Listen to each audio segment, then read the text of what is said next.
In today's video, I'm going to show you how to make a quilt sandwich. Hi, I'm Kim from Chatterbox Quilts, and today we're talking about quilt sandwiches, which we love because there are no calories in them, right?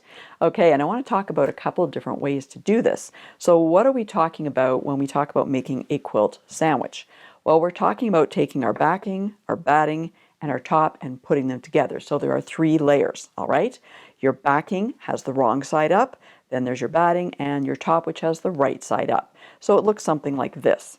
And a few things I want to point out to you when you're doing this, and that is that you want to make sure there is additional batting and backing around your top. Now, before I go any further, let me be clearer. This is when you have some type of edge finish, like a binding you're going to put onto the quilt after it's quilted, all right? Because I'm going to talk about another method in just a second. So as you can see here, I have lots of excess batting and backing around this particular one. I usually like to have about 2 inches at least on all 4 sides, all right? So that would mean that my batting would be 4 inches wider, 4 inches longer, and same with my backing. You can see here my batting is smaller than my backing. That's fine. Sometimes they're the same size, or sometimes it can be a little bit smaller, as long as I've got a couple inches at least on the batting. And if my backing's bigger, obviously I've got more than 2 inches, right? So it's all good. All right, so this particular one is actually already quilted.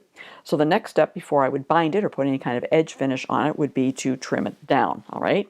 Now, some people like to pin baste. I don't, all right? I like to spray baste. And when I'm using spray basting, I use what I call the multi-purpose quilt spray, which is a do-it-yourself, a DIY quilt spray that you can make.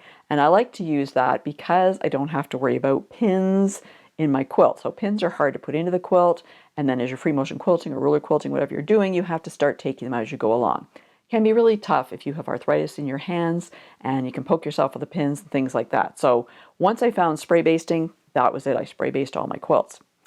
Now, we've talked about this, making this quilt sandwich, when you're going to be adding some type of an edge finish, like binding, typically, right?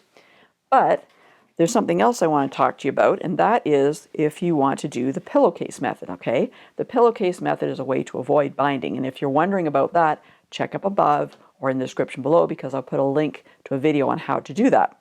But when you make a quilt sandwich for that, you still have your 3 layers, but they're a little bit different size, okay? So you still have your backing, right, wrong side up. You still have your batting, okay? And you have your quilt top, right side up, all right? But they're all the same size. So usually what I will do is I can measure this if I want and cut my batting, but I get a little lazy sometimes. So I will take my top and I'll just lay it on my batting, and then I will just cut it with my rotary cutter. All right, and I'll do the same thing. And I won't do them together though. I will take this off. I'll go get my backing fabric. I'll lay this on with the backing wrong side up, and I will trim it all down to the same size as my quilt top, okay? So normally we would have them layered like this. And just briefly, when you're doing the pillowcase method, you do layer them like this, but then you take your bottom layer, your backing, and you just pull it out the way it is, and you put it on top. So that wrong side is still showing up. So you've got top and backing right sides together. And then you stitch around, leave a hole, and turn inside out again. Look up above, description below, and I have a video on how to do that. Now, I just want to go back and mention a little bit more. And actually, usually when I do the pillowcase method, I'm not spray basting. You could put some pins in if you want. Typically, I find it just smooths down and it works really well because I usually use it on smaller projects. I don't use it on big full-size quilts. Okay. But I want to go back and talk just a little bit more about spray basting for a second.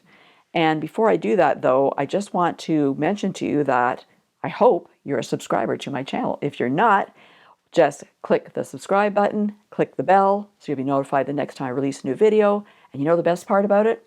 It's free, okay? No charge to subscribe. Now, talking about spray basting again. If you're spray basting, I like to use that DIY spray, as I mentioned before, and the reason I like to use it is for several reasons, actually. One, I can make it myself, okay? So I never run out. So I'm never, it's midnight, I'm basting a quilt, I run out of spray baste, in the can. And the store's not open, so I'm stuck, right? I can whip up a batch in about 15 minutes, ready to go. Secondly, inexpensive, very inexpensive to make. Third reason is that it is not sticky, okay? It's wet. It's like spraying water. It's wet, but it is not sticky. So if I get overspray on things, I try to be careful not to, but if I do get overspray on things, it's really easy to clean up. It also does not gum up my needle when I am doing my quilting. All right, so I hope that that has clarified what it means when you say to create a quilt sandwich and talk a little bit about the basting method you can use. Now, you might be wondering, what is this multi-purpose quilt spray you're talking about and how do I make it? Well, don't worry, I got you covered. Check out this video that has that information for you. And for more helpful quilting information, be sure to go to my website at www.chatterboxquilts.com.